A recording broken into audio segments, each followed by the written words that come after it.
hit a record there. But yes, this is All the right, I'll clean up crew. my act now that you hit record. Well, you know what? I've actually I've kind of I stopped using the censor for this podcast because I'm like, if they're gonna drop five F-bombs in the show, then what do I care? So be it. Yeah. I was trying to say classy when I was doing the 60s one, Oh, right? But yeah, yeah, yeah. I was Stay just classy, San I, Diego. I tend to tick the box anyway, just the obscenity box, even when I'm like, I'm pretty Right. sure we didn't say anything obscene, but I'll just, Uh-huh. whatever. I mean, Yeah, why not? you never know when you just kind of let one slip. And yeah, Yeah. like because I do all those Disney movies, and I'd say those are like 98% clean. But every once in a while, we let a colorful metaphor slip through where And there's so much appropriate. sort of like hidden, I don't want to say adult because that has the wrong connotation, but grown-up context, I would say, in so many Disney films. Um, that how can you not? Although we did find it interesting, just as we're going through all of them, mostly in order. There's been a few jumps here and there because of a guest or because of, well, Yeah. once I felt like it. But it was interesting until like Toy Story, there were no Disney movies that really took place in like a real world setting, whereas now more and more of them are kind of like modern day, like in a town, in a city. What Of course, about things like the Shaggy DA and, the computer wore tennis oh, I'm shoes and talking like stuff like that? animated stuff. Oh, yeah. Okay, okay, okay, okay. Yeah, Yeah. as far as animation goes, I mean, there's Oliver and Right. Company before that, and that's about it. So. I don't want your garbage. Dude, my kids love that movie. We would watch that thing over and over again. Such a random choice. That Oliver and But Company? anything with Bob Loggia in it, I'm all good with. Because I've only seen Oliver and Company once for the time I did it for a podcast, right? Yeah. So I have seen Nice. all of these movies, but some of them I've only Yeah. seen once, and I couldn't. Yeah, I would say that was definitely real world. When the heck did that come out? Early 80s? Mid 87. 80s? 87. Yeah, that makes That some and the sense, Grace I Mountain guess. Detective are kind of the soft start of the Disney Renaissance with the Little Yeah, Mermaid being the yeah, right. because the Yeah, company and was then the just in a garbage state, especially the film division was just yeah, garbage in no the early kidding. Yeah, 80s. it's So that amazing from that where it is now to just being that's one of the a things Eisner's complete credited with yeah. is people remember him now kind of screwing things up in the 2000s, but he did, the complete opposite in the 80s, basically. Oh, So, yeah, no, it was kind of insane how far things came. Incredibly windy here today. So hopefully you won't hear the wind howling through Zoom's my house. pretty good at cutting that stuff out. Still a little Okay. cold here. I'll take them off now. I've been wearing my hobo gloves. So, Not around the house. yeah. I mean, we don't have What central heating. I'm sitting next to a gas heater. what's the temp in the inside right now? Oh, it's Like not bad ambient, I now. guess. Yeah, I mean you got the Uh, heater, so I'm sure that helps, but it's like 20 Celsius. oh, it's not bad, 68 or so. Right, That's right. what we set. But before, I mean, when I woke up this morning, it was like 6 degrees. So. Oh, that's And then colder. outside is -2, I think. So, Yeah. we And no haven't quite. central heat, so just portable heaters like what you're using. Yeah, it's very rare to find places like houses never have central heat in Japan. Um, Okay. I Air have like a conditioning? wall unit. Yeah, I have like a wall unit up here, Okay. which I'll use in Right. summer. But in winter, Okay. I tend not to use because the heat on it just kind of dries me out too much. And then you Yeah, use so the sort of gas like a heater, you're mini not using split the kind of thing. power. Yeah, Yeah. gotcha. So, but yeah, it's quite different. Even at work, it's all like room units. It's not like a central Hmm. thing. So. Got it. Let me pull up some things. There's the chat, which I Oh, I think you know what like I to need to use do from before we time to get time. rolling for real. I have not gotten the opening narration for this yet because Uh-huh. 8 is a difficult thing to search for. Yeah, that's funny. I was actually going to hit on that's one of the reasons why I picked this episode. Um, was just for the fact that it was episode 6 and it was titled 8, and I thought that'll be fun. Yeah, see, it gave me Right. the time enough at last opening. Okay, how do I search for this? It's like Uh, searching for the band you're not gonna have a good time with that. It's giving me time think enough at there's got to last. be a Twilight Zone wiki page, right, that has the episode breakdown. Yeah, yeah. There's a fandom page, so it's just Yeah. finding it in here. Let's see. That's the original Twilight Zone. Give me the new Twilight Zone. I've never had this much trouble searching for one of these. Fandom 2019, season two, Get me to the fandom Joel page. McHale. Nice. Okay, you found Joey McHale, so you're getting closer. Yeah, but it's kind of weird. It just the only thing it had on its overall. Oh, Seth Rogen's in an episode. I didn't realize that. He's in blurry, man. Unfortunately, well, that's the thing. That episode starts like it's going to be this apocalyptic Seth Rogen thing, and that's actually a fake. It veers into a completely Ah, different episode, which was actually my least favorite one so far. I'm like, we oh, should have too stayed bad. with Seth Rogen, man. Okay, I'm going to the Internet Movie Database quotes page, hoping they consider the opening a quote. There we go. Okay. Yeah, that's the longest it's ever taken me to find one of this. So I only have the opening. I don't have the closing. But I mean, I don't usually do the closing except when someone says Right. they want to. There we go. It's in there. Okay. See, and I went to episode eight, just like Hmm? as I was scrolling down. I went to episode eight as I was scrolling down, Yeah. not the episode eight. Oh, right, right. Yeah, just to add some more confusion, Yeah, right? What is I the probably took me about the same amount of time to find it as you did. Yeah, what is Well, episode 8? Oh, a small town. Okay. I did yeah, watch that one already, so yeah, uh but I had to reschedule the podcast for that one. yeah. Yeah, So I I'm got going the like opening of way out of order in this one. Just the order I'm doing them. Like I haven't done 4 or 5 yet. Um okay. it doesn't matter, it's an anthology show, right? But yeah. Right, yeah. Just I mean, for the continuity on your show, I mean, there'd be nice if you could be like, yeah, last week we talked about, you Yeah, know, yeah, just when people are a different available, that episode. sort of stuff. Yeah, The first season was a little bit out of order as well, so it's different because like with the old show, it's like 20, well, like 36 episode seasons. So I know. but I kind It's of like crazy. think, like when I get into these short seasons, I already pretty much know who's going to be on each one. So it's just Yeah. like when are they available? Yep. Okay, give me a quick pause. I will start this show.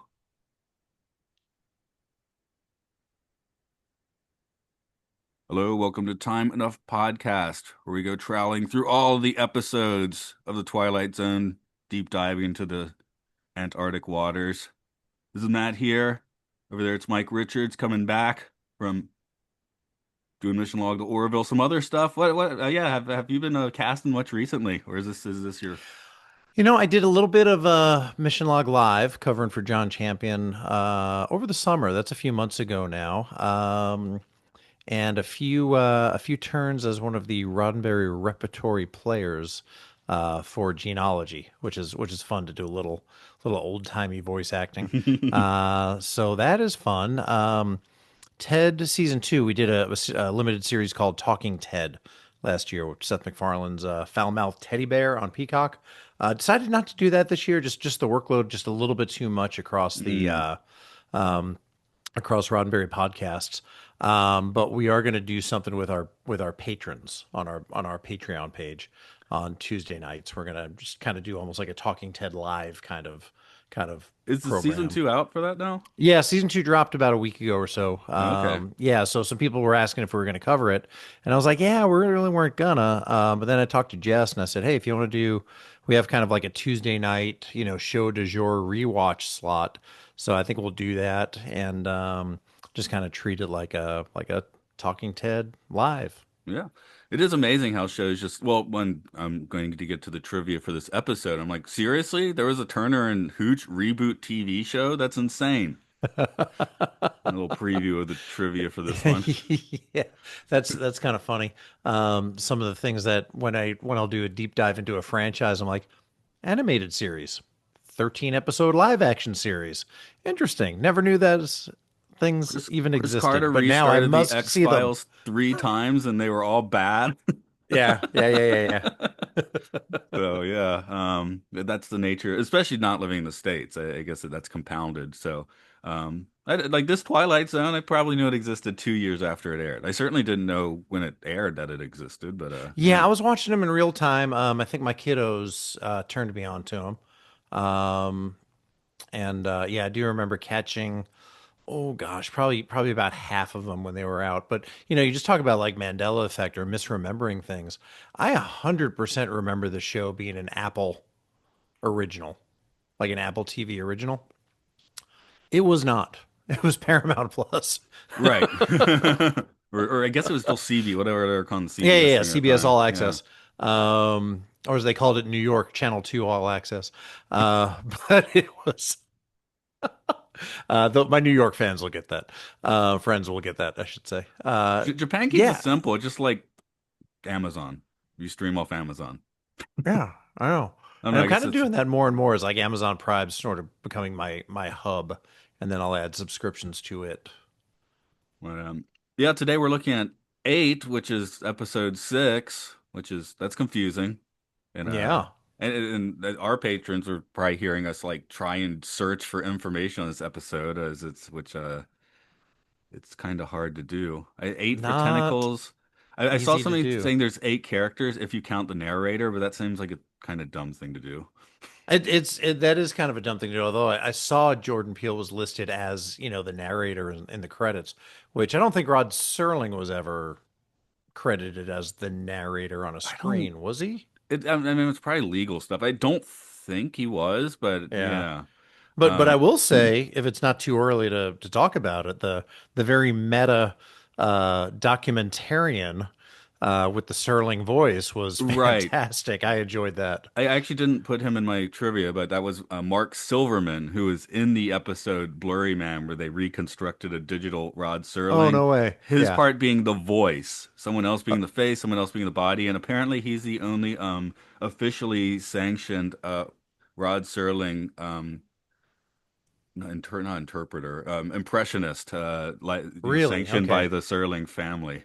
Oh, that's great. Well, I thought it was spot on. I thought it was fantastic. Well, so Kind so of does made the me wonder Serling what I was. family then. Yeah. Good for them for doing a search, or for the Serling Estate Search Committee for finding them. Yeah, it is interesting. There's like a whole cottage industry of people that do like iconic voices and things, right? Like like someone's they that Disney has like five Mickey Mouses, but they sort of have, a position Mickey Mouse. Um, Right. what gets really fun is when you're watching some, cheap educational thing or something just made for a theme park and you get like the off-brand Mickey Mouses where it doesn't sound quite right. Those are my favorite Mickey Yeah. Mouses. Kermit the That's Frog notoriously has never that's good sounded quite stuff. right since Jim Henson died. Yeah, yeah, I know. I mean, I'll Yeah, watch I think anything Seth Muppet, probably but does the best Kermit the Frog. there we go. I did watch the new Muppet Show though and quite enjoyed that. So Good. Yeah, yeah, I need to watch that. My wife was away about a year or two ago, I think when we first got Disney Plus, and I was seeing what content was on there, and I saw that the Muppet Show from the original Muppet Show, which I believe started in the 70s, yeah. was on, and I just started watching it. I never in my life wished that I worked in a field where I wasn't subject to random testing so much as that weekend. Yeah, but yeah, But alas, and I behaved and just watched the Muppet Show. in February, actually produced by Seth Rogen. We were talking about Seth Rogen also in Blurry Man, but yeah, there's he produced a 30-minute Muppet Show starring Sabrina Carpenter that came out in February. It's just a straight recreation of the original show. Um, Oh, that's interesting. they rebuilt the sets to spec, so it's like they Uh-huh. built exactly the ones that used to be in the English set. So yeah, um, but yeah, big recommend for the new Muppet Show. Uh, Here we're on eight, again, six episode. Confusing. I guess I'll do some trivia on it. As with all season two episodes, original air date for this was June 25th, 2020. Should I call it stream date? I guess this is stream date. Yeah, Glenn, dropped the because there we go. Glenn Morgan has the writing credit, a producer for The X-Files, Space Above and Beyond, and this show. This is the last of four episodes he wrote for The Twilight Zone. Justin Benson and Aaron Moorhead directed. They are a producing, directing team, having provided that role on recent Marvel TV shows like Daredevil, Born Again, Moon Knight, and Loki. I don't think I've seen any of those though. Seen Loki. Yeah, it just became too much of a commitment to watch all this stuff, so I stopped. Yeah, Like I I'm heard, I with you. heard Loki, the first season of Loki's great. I heard Daredevil, Born Again's pretty good. But just don't have time for it. Too much. It's too Yeah. much. Orson Rudd was played by Joel McHale. He is, of course, best known as the star of Community, but he has a massive resume of work, including recent series The Bear, which people keep saying I should watch. You watch The Bear? They're right. I do watch The Bear.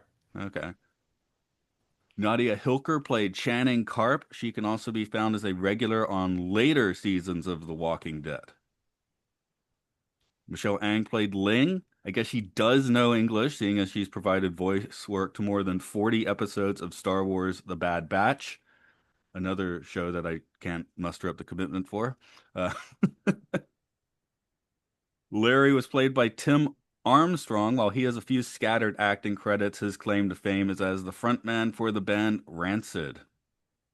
I always copped an attitude with Rancid. I was really into Operation Ivy, so as a teenager, when it became Rancid, I was like, "That's not the real thing. Operation Ivy is the real thing." That was the band before Rancid with a I different had no singer. idea. That's crazy.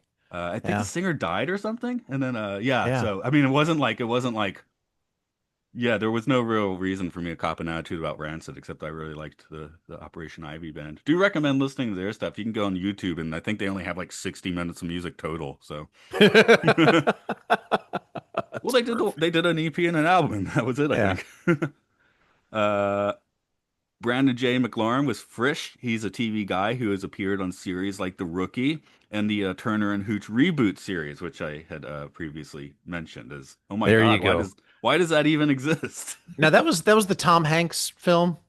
Right, but this is a Okay. reboot from like Yeah. 2016, and it's a series. Like none of that Um, makes sense to me. USA or what network was that on?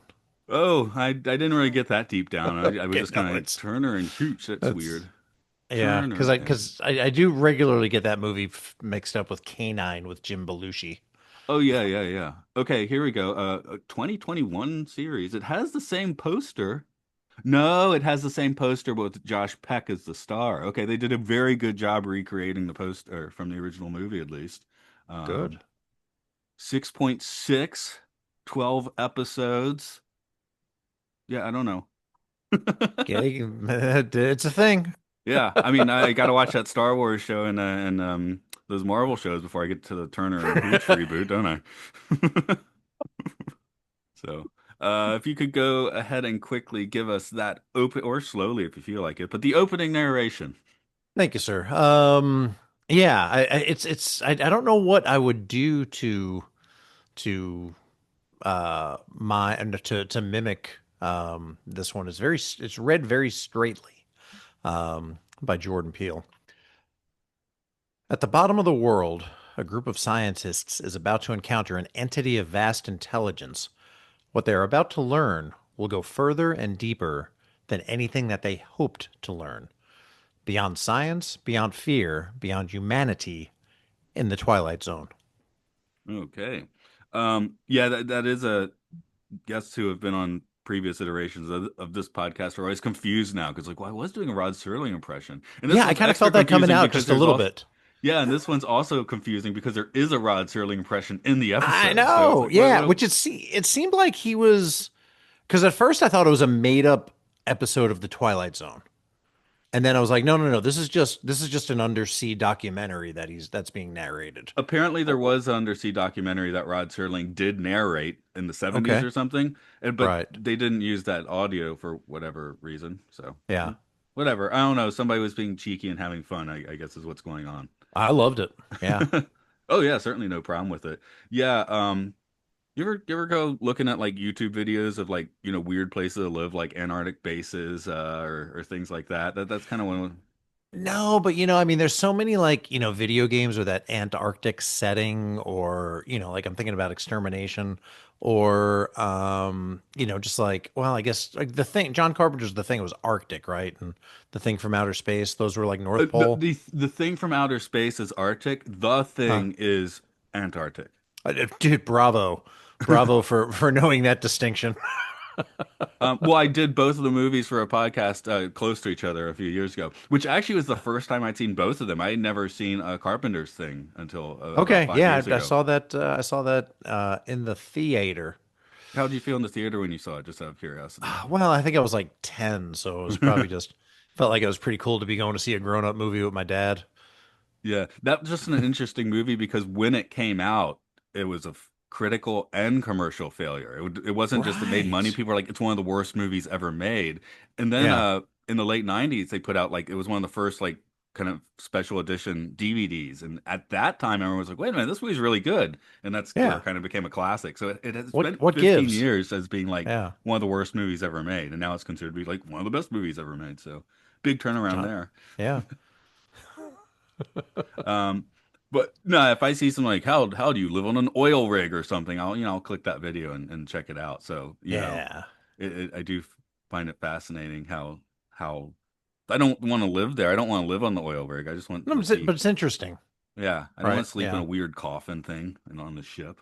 I guess I get better No. beds here. I don't want a cooler slamming around me with a I don't know what they said, a 60-kilo octopus in it.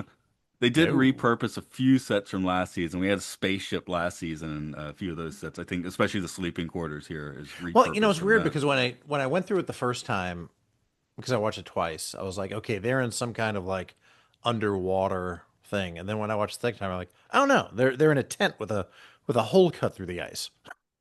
Yeah, there's the base, which seems to be a Right, right, raised right. base because Yeah. the moving bases. If it Yeah. moves a little, that's considered a good thing for modern Antarctic base construction. But yeah, they have to get the water, so the tent is a separate thing with that. Right. So I was like, but it's on the surface, whereas for some reason, I think my first time watching, I was thinking it was an underwater, submersible kind of thing. Hmm. I was Um, wrong. yeah. Also, a few weeks ago, I'd watched the movie Finding Dory, which of course features a lot of octopus action, but it's supposed to be funny and charming there, right? So here it's terrifying and Yeah. weird. So I noticed the Google Translate or whatever was being used on the phone said octopuses. And I made a jot of that. I jotted that down. I typed it down in Word, and I was The surprised octopi. that Yeah. I was surprised when I typed in octopuses, it didn't turn red. So apparently that's an acceptable plural of octopus. I mean, I wrote lots of weird things in my notes. I wrote hypnopus. I wrote that in there somewhere. But there is a Russian story where Invisopus. there is some Russian story, one of those Russian conspiracy theories that an Antarctic base had some organism that was like like hypnotizing humans or something, which was an inspiration for this episode. That's why I'm bringing it up. So That's good. All the cool things happen to Russian scientists, man. yeah. So but yeah, let me get the I wrote octopi, okay. It is weird because I'm like octopi, whatever. Octopuses do make me feel like kind of uneasy and stuff, which are weaponizing here. But I'm like, well, I have eaten a lot of octopus too, though. That's kind of a weird thought. Yeah. Yep. I've Just eaten a like fair amount of thing I who don't was it, like. man? It was Werewolf Larry said, I eat them. I don't hate them. Yeah, I just don't I don't want this one here, man." yeah. Although when we get sushi or whatever for a birthday or something, and we'll bring it from the whatever. My wife doesn't like salmon, so she'll usually give me her salmon and take my octopus or something. So I usually recently I have not been doing the octopus. I get two salmons instead, which hey, I prefer that. So everyone gets what Good. they want in that case. Yeah. The other one that really I don't think well maybe it was an inspiration for this, but I keep thinking of Europa Report as well. If did you happen to catch that movie? I think I did. Was that the one with Katie Sackhoff? Oh, was she in that? I think that's someone who Well, looks like Katie Sackhoff. yeah, no, this was I think this was a different film. She was Okay. kind of like almost like the lone cast member in this thing working a station trying to Oh keep no, this track of this is a something. this Europa Yeah. Report is it's like a found footage movie, but it's like like spaceship cameras found footage, so it looks good. It's not like well, shaky cam found footage and going to Europa and anyway they all get eaten by a space squid in the end. So I do believe I've seen that. yeah, so Yeah. that came Yeah. to mind a little bit here as well. I don't know. I guess tentacly creatures are a good it's one of the more monstrous things, right? It definitely. Yeah. Yeah, I think so. I mean, I think they're just so foreign and alien. that they're great and unknown really because we have all these, I don't know, I guess stories or folklore of, giant squid and things that are rarely if ever seen. And what is in the depths of the ocean we don't really know, but I sort of liked the idea of, okay, things are coming back up closer to the surface now, so then everything else has to come back up to the surface. That was a pretty plausible explanation at the beginning of the episode. Yeah, that goes for it. I mean, this is like what we'll talk about when do people get what they deserve, but this is far past the pale of any civilization, right? When you're doing this kind of work. So, I mean, what do Yeah, you expect to find in the Antarctic ice? The Savage Land, that would be cool. don't know. Uh, I was sitting there. I know, obviously, hey, we got the leader of a popular rock band. It's cool. I'm like, I feel like head tattoos would maybe at some point, you might not make it all the way to the Antarctic job. I don't know how they hire. I was kind of wondering the same thing, and I hate to be that, I guess closed-minded, but I sort of felt like, you've got this fellow that looks like they would make a hell of a roadie for a band. Oh, he's the You know, front man of the band. well, I know. So he's doing great. Um, but how does this person get, a job among elite scientists at I imagine, very well-funded international science station? Yeah, he's not the cook. Um, He's doing real work, right? yeah. I So, guess he's very qualified would be the answer.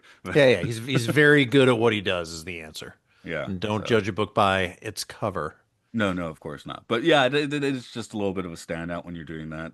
Um, oh yeah, with the beginning of the episode, that dive we mentioned the diving hut, but yeah, they really did some good blood pool work in here. That was good. In fact, I was watching this with my wife, and when that scene came on, she was like, "I'm out." And I go, I don't. They're not going to show anything bad. I mean, that's the worst it's going to get. She's like, "Still going to give me nightmares." I'm out. That it's so funny they're watching like the documentary in the next room. And what made me think of is the movie Airplane when they have the in-flight movie and it's like Oh yeah. Airport 75 or whatever. Yep. Yeah. Which I guess you're not supposed to show those on as you're in flight. Although now I guess you choose whatever the hell you want as your in-flight Choose movie, you don't you? choose whatever you want, man. Yeah. Yep. Do they still do they put crash movies on the plane? Well, I think if you're selecting movies, from like the airline's in-flight entertainment Yeah, that's system, what I'm saying. yeah, that's probably pretty tightly controlled. And I'm trying to think of like some modern air disaster movies, like Flight with Denzel Flight. Washington, Yeah, Sully, Sully, the one with the 300 guy, um, Gerard Gerard Butler. Butler. Yeah, Yeah, I'm that not I coming think with the that was just. movie, just the I think guy. that one had the dumbest name. It was just called like Pilot or Plane, or it was like a single word, like Well, monosyllabic we are looking aviation at an grunt. episode called Eight. So, So let me ask you this. So I don't know if I've seen any of those on our in-flight entertainment system. But as far as like streaming downloads and stuff, the person next to you could be watching Airport 75.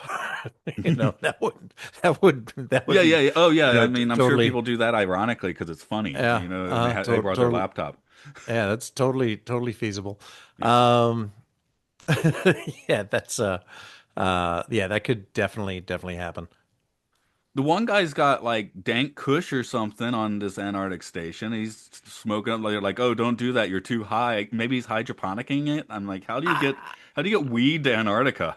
I get that. He's like, "Don't do this. Besides, you're high." And he was like, and I don't even think he answered like, "I'm not that high," or "I've been worse." Like he was just like, "Yeah, if they are down there any longer, they'll go numb, and they've already been down there longer than that. So I better get down there." Well, like I really like snorkeling, right? But Okay. I have to have one drink before I snorkel. Because if Okay. I'm swimming with all those fish and stuff, like Yeah. completely sober, I'm like, "Ugh," it gives me the Uh, willies. Where it's just one drink, and it yep. kind of takes the edge off, man. And I don't care that all these fish are around me anymore. Now it's Yeah, cool. man. So Trust it me. is Trust me. interesting. Yeah, just I snorkel better with just one. You mentioned the two directors in your trivia, I believe. Correct. And it seems they usually work together. So, Okay, because you don't see a dual. Although I'm seeing it more now than ever before, it's still pretty rare to see two director creds but when we're on talking one about body of work. movies, I think you can't do it. Like you have to prove that you're like a directing team. So, Right, like the Coen brothers, for years it was Ethan produces, Joel directs, even though really they were right. both doing both jobs. Yeah. Um, the Weitz brothers who did American Pie, they actually had to Hmm. fight to get themselves included as a team. Interesting. And then Okay. as soon as Chris Weitz made a movie on his own, it like shattered that whole legal thing. So they're really Ah, okay. persnickety about it. Maybe it's, but those could be the battles that make it easier. Now this is also TV, so there might be different rules for TV. But Yeah. yeah, in movies, it's actually an issue. Hmm. The first Coen Brothers movie technically is something like The Lady Killers. That was the first time they were both credited Okay. as directors. And then Yeah. a few years ago, when they started making movies on their own, that again, that like might have punched a hole through the Hmm. legal framework. Yeah, So it's maybe almost next like there time they has to have be to. three different entities, each one individually and then the team together, and they're just each treated as a different entity, I I mean, would you've think. looked at enough TV shows, even writing credits. Like when I was writing the one today, I'm like, okay, Glenn Morrison's a producer. Chances are, it's he didn't just sit down and write this episode. I mean, it's probably Yeah. a writer's room. It's the producer's turn to get the credit. Blah blah. Yeah. Especially modern Yeah. shows, the writer's room is writing the episode, and it's like, okay, Yep, who yep, who yep, yep. gets credit this week? That's what I was told is that they'll usually break the story for a few days, see where it's headed, and then give one person the assignment, like, okay, take this ball and run with it. We'll see Right. you in a week. And then it kind of comes, then they circle back to it as a team, and that person gets the writer's Yeah. credit, which And is and what I they was do told. the same thing with all the executive producer credits. I mean, you watch Yeah. Severance or Star Trek, you're watching the credits and you're watching executive producers for like 8 minutes, Right. All right. which is Yeah. And they just a way said, of throwing a bone as well. So, yeah, and they do it for, variety of reasons to kind of share the wealth, so to speak.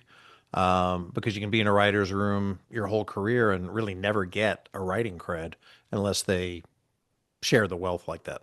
yeah.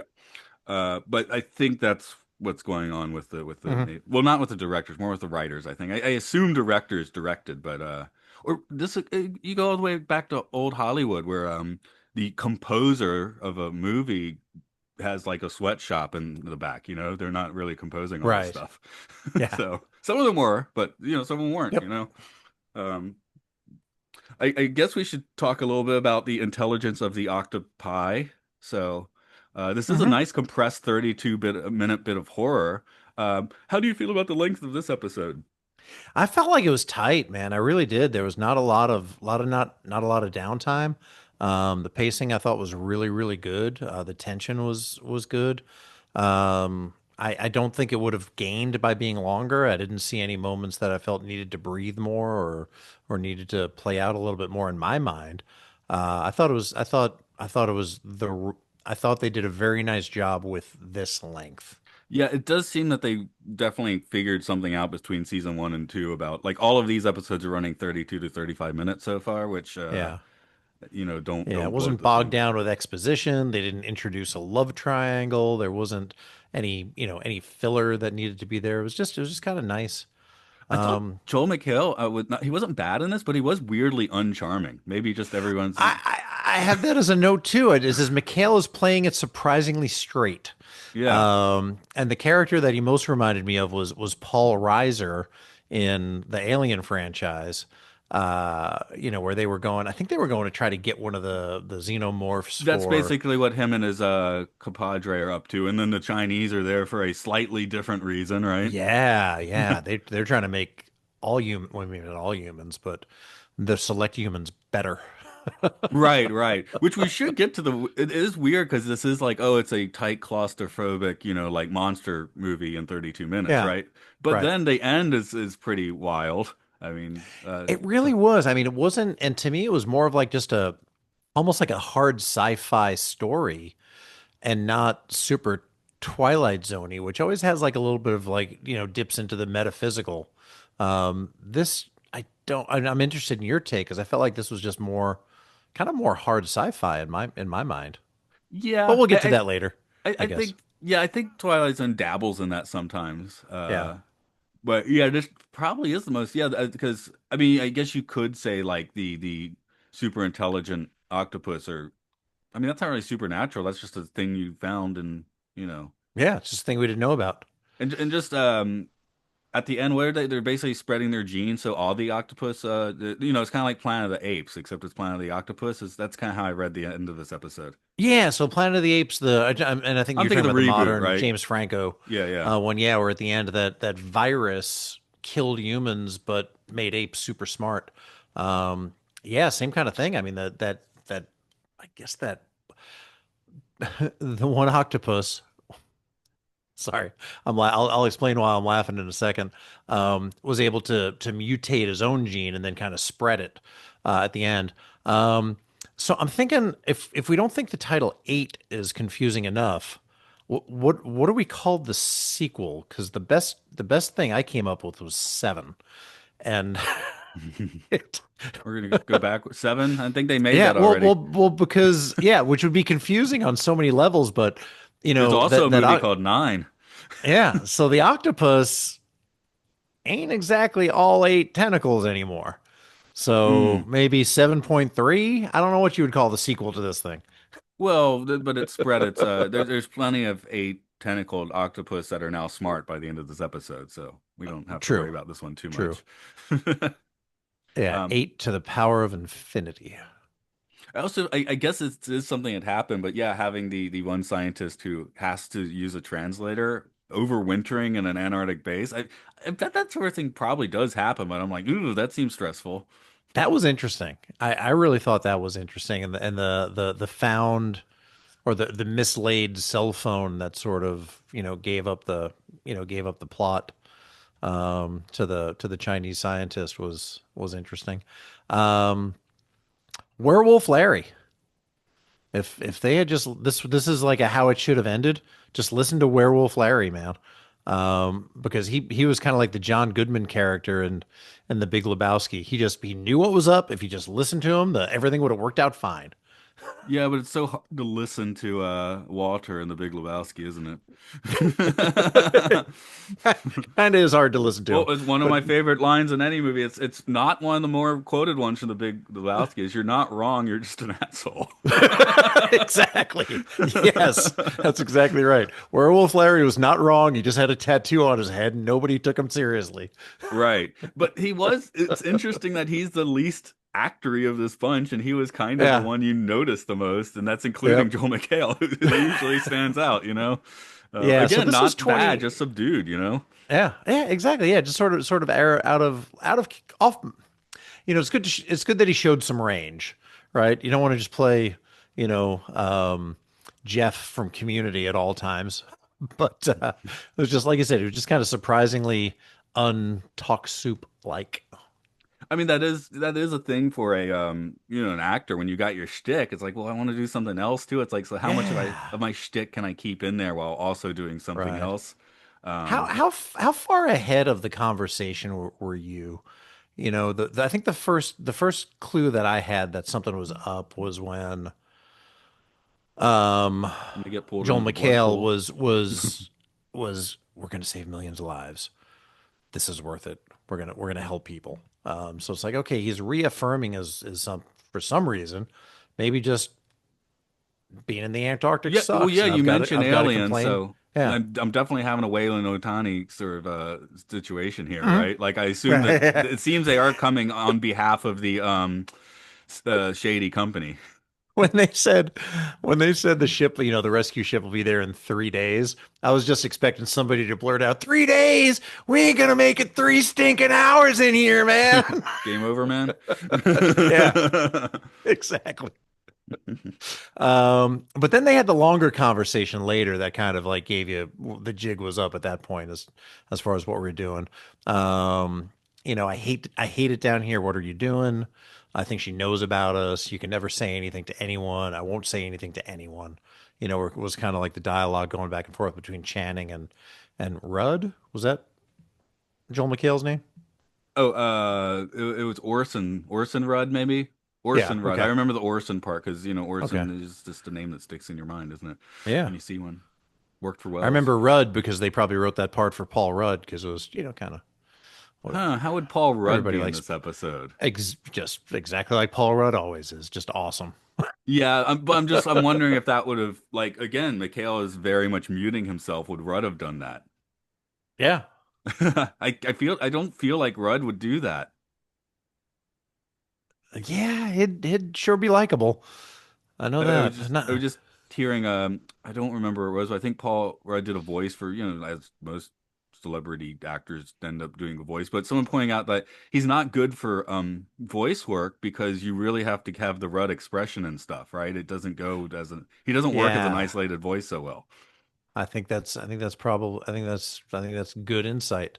Yeah. Do you have any idea what the ratio of octopus size to how small a hole it can get through is?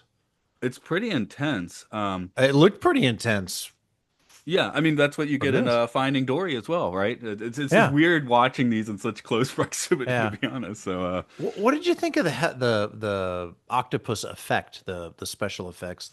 I imagine it had to be CGI. I would think I mean, it's it's all pretty dark, right? They keep it kind of murky looking, probably on yeah, purpose because, right. they're doing it. But I think that they seem to have some gooey tentacles on set too. So it didn't seem they were Yeah, fully CGing, which yeah, is yeah. There was nice. the step into the severed, you know, point 0.7 of a tentacle.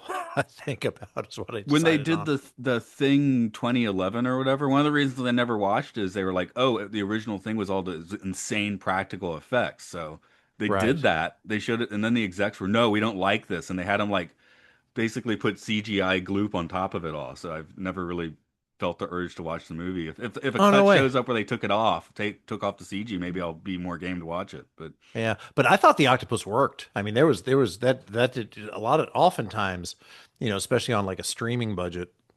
The CGI will take me out of it. One example is Masters of the Air on Apple TV. Is like, my pilot friends absolutely love this series, and I'm like, the CGI just completely took me out of it, completely. The octopus on the show did not. I thought it worked very well. yeah, keeping it dark, and they're wintering in Antarctica, so of course it's dark. Yeah, They have the right. excuse built in, right? So it kind of works out nicely. Uh, it was oh yeah, that was the Castaway. Just thinking about that movie because they shot all the night scenes like day for night for Okay. practical reasons. But yeah, and Castaway, very great movie. But if you Mhm. start looking at the water or like why is this weird? His hair is shiny in a weird way in these night scenes. So I picked up on that in the movie, but I didn't really know why. I yeah, thought maybe it was just full moon or something just looked off. it So was you're just right easier about to that. shoot in Yeah. daylight, I think, Uh-huh. because they want to use natural light, I guess, so they don't want to Yeah. do floodlights at night. So they're just like day for night. It wasn't as I mean, it was certainly an evolved day for night because one thing that takes me out as much as I love color Hitchcock movies and Sean Connery Bond movies, the day for Yeah. night in those movies like drives me insane. Yeah. Well, now I think now I'm going to be rewatching all of them with that in mind. It's put on Goldfinger, put on a Connery Bond, and as good as Yeah. they are when it's nighttime, you're like, I don't know. So yeah, maybe bad CG takes you out, and for me, day to night, obvious day for night can take me out a bit. Yeah. Um, so yeah, this is an apocalyptic one. The world ends at the end. Before I get to the questions, are there any other nooks or crannies you want to stick your tentacle into? Just I guess what the Chinese scientist was going for maybe could be referred to as Homo octopus. I thought he is, it'd be named something, Yeah, humans are going Homo to be dead erectus. within a week, so Yeah, but I think these her octopus plan don't was dry to, out. yeah, her plan was to kind of morph the two, and I think the octopus that escaped, its plan is to just take over everything. Um, and then yeah, no, I think we uncovered it all, man. It's got a lot of similarities to other, sort of apocalyptic uh uh North Pole, South Pole, um, mutating unexplored intelligence, unknown creatures kind of thing. And I think it was fun, man. It was a good 30-minute watch. But for the questions, who in this episode goes in or through the Twilight Zone? So I feel like we've kind of been ramping up. Did anyone go through the Twilight Zone? If it's hard sci-fi, did anyone go through the Twilight Zone? Yeah, I don't think there was anything kind of metaphysical or outside the, a different plane of reality, different plane of existence, which is how and I imagine that, who went through the Twilight Zone is kind of an intentionally vague question. Usually there might be some perceived or borderline psychosis involved. I didn't really see any of Yeah, that. these guys just have all their like secret conflicting conspiracy theories among themselves, right? Right. Yeah, and different agendas, different excuse me, different goals to tend. Yeah, I shouldn't say they have Um, conspiracy theories. They have conspiracies going on. yeah, exactly right. So I've never answered nobody before, but kind of as I was watching this, I was like, this is just this is just the tale of, F They around know and where they find are, out. right? They Yeah. chose to go down there through some sequence of events. Yeah. They chose to F So, around and find out. so do they deserve their fate? I don't know. I guess Larry doesn't because Larry's right, but no one listens to Larry. But maybe Larry doesn't deserve to be choked by the octopus. But Yeah, I mean, what did Larry think the mission was? I mean, was he basically like the tech guy, or he was seemed to be he? the tech guy because he was doing the Yeah, water samples and all that sort of stuff. right. And yeah, so Um, so he probably didn't know he was part of some super secret mission to um again, think of find. Prometheus, the guys that get lost inside the whatever. Those are the like the tech guys. That's Larry, Yeah, and yeah. I think he was. I think it was just he was just doing gig work. yeah. It was a good gig of a lifetime, but I think he was just down there doing the gig. Um, deserved to go to the Twilight Zone. I'm like, if they deserved what happened, I would say probably Orson and Channing probably deserved it because they knew they were there they knew they had a secret agenda, Yeah, and I mean, that never ends well. no, I always put out that like if there's if you lose your thought as I just did, um, okay. Oh, here we go. If you're an explorer, right, and you've chosen to be an explorer, you kind of always you have to expect whatever. So you always kind of Yeah, deserve the end point because you chose to be an explorer. Which I mean, that sounds cold. If you have a horrible ending, that's horrible. But you did leave the farm, right? I get that, and I think that's true. No disagreement there. Um, but these folks seem to have not been there in the vein of just true exploration. Mm. Let's go down there with curiosity and scientific equipment and see where this adventure leads us. They had like ill intentions towards this creature that they were probably I think knew it was intelligent and were gonna take it for human what they had the line right here. We're trying to take from this animal what humans don't have. It's what we've always done. Right? So they were down there sort of with I don't want to say evil in their hearts, but they had intentions They had profit to harm motives. this thing. But hey, Yeah. Christopher Columbus, sails over here, and he didn't really have the best of intentions, from what I Yeah, and also understand. not widely celebrated these days. But he was exploring, right? Yep, yeah. So, where do you want to put this guy on the tripometer? Zero Oh, is what not are trippy at all. we? Are Five is we? very We're back. trippy. So let's see. We're back to just a 0 through 5 scale Yeah. with just units. Um, I'm man tripping it. It was cool. It was a cool episode. I know this is not a rating of the episode because I did enjoy it, but I didn't. The intelligent octopus who could figure out a cell phone right away, and then perform genetic engineering on himself that they can then spread to other octopuses, and take over the world. That's pretty trippy, I think. Yeah, when you put it And that way. That's also what Pinky and the Brain were doing every week to week as well, though. yeah, it probably is, little buddy, maybe not octopus, but other sea creature, right? Because Pinky and the Brain were the same Difference, type of yeah. critter. Although also Uh, lab rats, right? So they were in a scientific setting. yeah, that's true. I would say just sort of in sort of the body of work, I'd give it a 2.7. Okay, I was sticking around a two. I mean, Okay. it's got cool sets, but yeah, there's no like nothing particularly like supernatural in here. Yeah. The octopus is nowhere as trippy as the monster in the Thing. So, Right. Yeah. like the Thing would Man. get a much higher trip meter rating just because of the Yeah. insanity of that monster. Oh, and I mean, the scene where they're all tied up or whatever. I mean yeah. I mean this doesn't. Let's be fair. yeah. Eight doesn't really hold a candle to that movie. No, as far as I know, I've only seen John Carpenter's The Thing that one time in the movie theater, and that man, I still to this day remember that conglomeration of creatures and dog and characters that got offed long ago in the film. That stuck with me for, that's 40 plus years at this point. Hmm. I mean, I had some recommendations last week to go watch the Marvels. I haven't finished it, but I started. They have the cat that when it yawns, a bunch of tentacles come out. So you know, it's a Yeah. yeah, I The love that Marvels, sort of thing. the recent film. Yeah, yeah, yeah. Yeah, Oh, the okay. question was what was actually, if you want to answer, it's a fun question. What is a movie that you think is very good? It's not a guilty pleasure. You legitimately think it's good, but everyone hates it. And a few of the answers I got were the Marvels. I had like three people say that. Oh, that's interesting. Yeah. Sticking with Kurt Russell, I absolutely freaking love Captain Ron. I think most people think that movie is, sort of a B comedy. I don't really know what other people think of it, but Captain Ron I think is fantastic. And just sticking with this, since I'm here based mostly on my position with, Roddenberry podcasts, I freaking love Insurrection.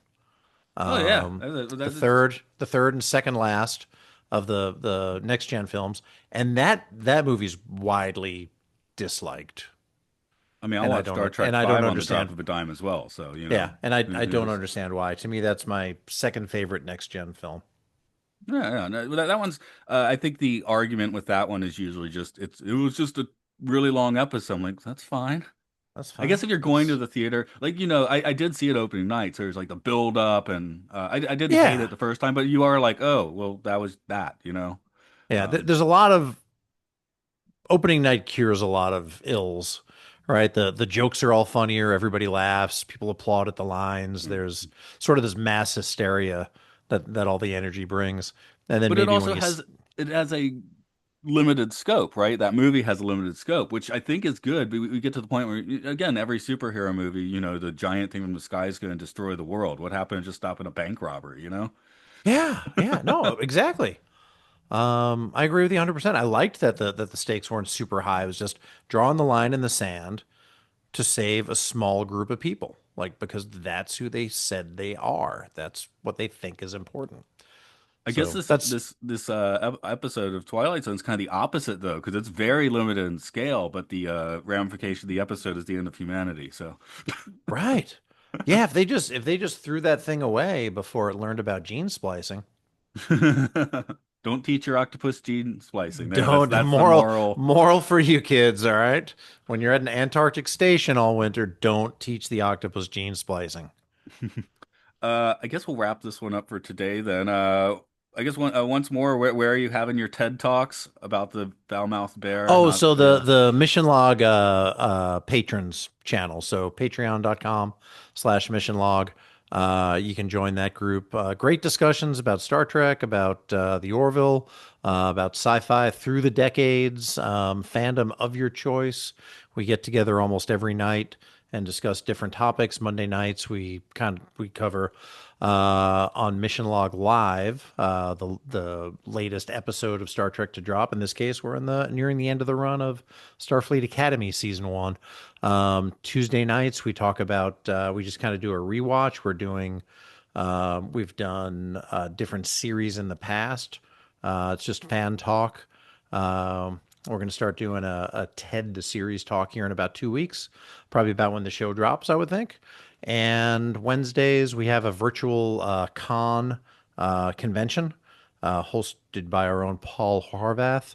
And then Thursdays, Mission Log After Dark. So grab a cocktail and just chat about whatever Mission Log podcast dropped that week that you want to chat about. So it's a thriving community. It's a lot of fun. It's pretty much replaced all of my social media. And you can join us. And on Tuesday nights, starting in a couple of weeks, well, let's see. I guess we'll be starting that on the 31st of March to give it a date. And if you show up Sunday nights, we're talking on the Twilight Zone. So That's right. Yeah. Sorry, Matt. I didn't. oh, I no forgot to problem. mention your show. Well, that's Yeah, just so Monday night busy, we have a right? Battlestar Galactica chat. There's been Farscape chats. Yeah, it's you can start join if you join the channel, you can start your own, Uh, which is a lot of fun. of course, this is Time Enough Podcast.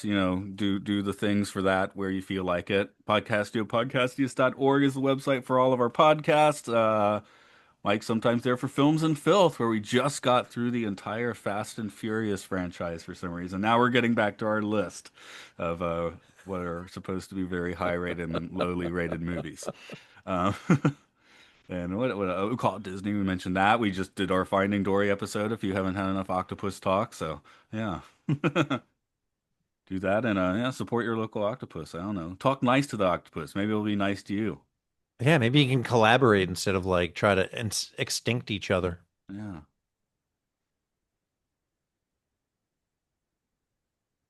Okay, I will hit a recording there.